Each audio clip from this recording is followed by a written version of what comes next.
Hai, selamat datang di Nonton Rekap. Semoga kita semua sehat selalu. Mari kita lanjutkan cerita sebelumnya. Si plagiat kumat gilanya mengaku dirinya adalah desainer asli. Manajer shock, dia gak nyangka semua menjadi berantakan gini. Bagaikan mengundang serigala masuk rumah, ayah plagiat putus kontrak dengan manajer. Dia menggunakan identitas anaknya sebagai original desainer, merebut brand cewek sebagai hak milik. Si plagiat serasa jadi desainer beneran, dia belagu pada staf. Ayah plagiat makin menjadi-jadi, dia sengaja membuat mertuanya kena serangan jantung. Dan memalsukan wasiat menjadi pemilik perusahaan. Semua berjalan sesuai begitu lancar. Malam itu, cewek melihat wajah plagiat muncul di fashion show, memorinya perlahan-lahan kembali. Bagaikan kepingan puzzle tersusun komplit. Dia mengingat kejadian sebelumnya satu persatu. Cewek kembali ke kota bersama manajer, tujuannya mengambil balik brand yang telah dicuri. Cewek gak sanggup pamit, diam-diam dia pergi dari desa. Semua orang sedih atas kepergian cewek. Sementara, plagiat mulai membuka toko baju dengan pede. Manajer berencana membongkar kedok si plagiat di depan media saat opening toko.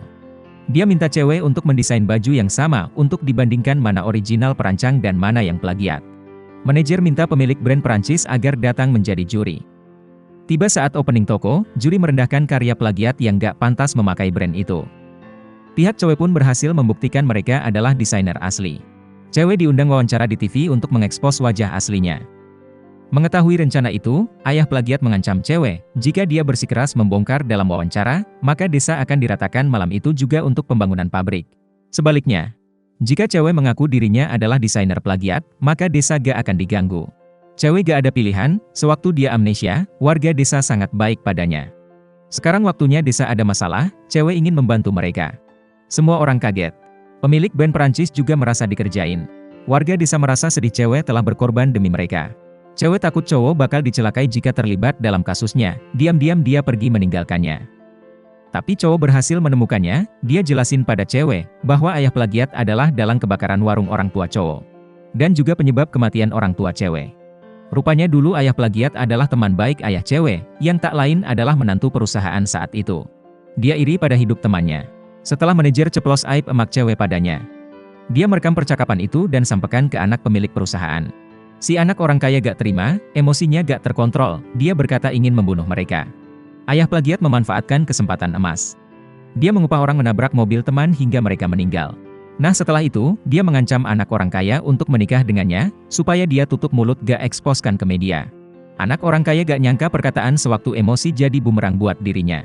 Terpaksa dia nurut pada ayah plagiat. Sementara sekarang si plagiat mulai stres, dia gak punya ide buat fashion show berikutnya, dia bahkan salahkan pada staf yang gak becus. Dia rendahkan diri memohon pada manajer untuk memberikan desain cewek padanya, dia ingin sekali lagi menjadi cewek agar dipandang dan disanjung. Setelah itu, dia akan mengembalikan brand pada cewek. Mendengar itu, manajer menjebak si plagiat dengan memberi desain orang lain padanya, plagiat mengkopi semua desain tersebut dan mengaku desainnya. Hal ini tersebar luas, semua orang memakinya di media, dia dibilang penipu ulung gak tahu malu. Si plagiat makin stres.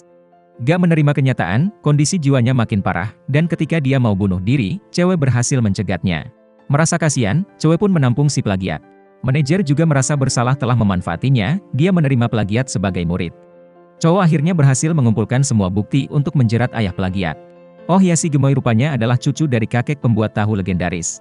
Cowok pernah belajar buat tahu tradisional di rumah kakek di suatu desa tertentu. Karena hubungan kakek dan cowok sangat dekat, cowok pun dianggap sebagai anaknya sendiri. Kakek punya penyakit lupa, dia mengambil foto di majalah dan berpesan pada gemoy, jika suatu saat terjadi apa-apa, gemoy ke kota nemuin cowok. Kakek pun jatuh sakit. Dan gemoy pun ke tempat warung emak cowok seperti cerita di episode 1. Ternyata sedih juga ya cerita si gemoy. Cowok membawa gemoy menjumpai kakek. Dia sangat rindu pada kakek. Kakek pun ditransfer ke rumah sakit yang dekat dengan desa mereka. Cowok dan warga desa mengelola resto dengan baik. Cewek juga kembali ke bidangnya sendiri, dia mendesain baju dan menggelar acara fashion show di luar negeri, tapi kali ini bedanya, selesai acara cewek pulang ke desa dan hidup bersama dengan semua orang.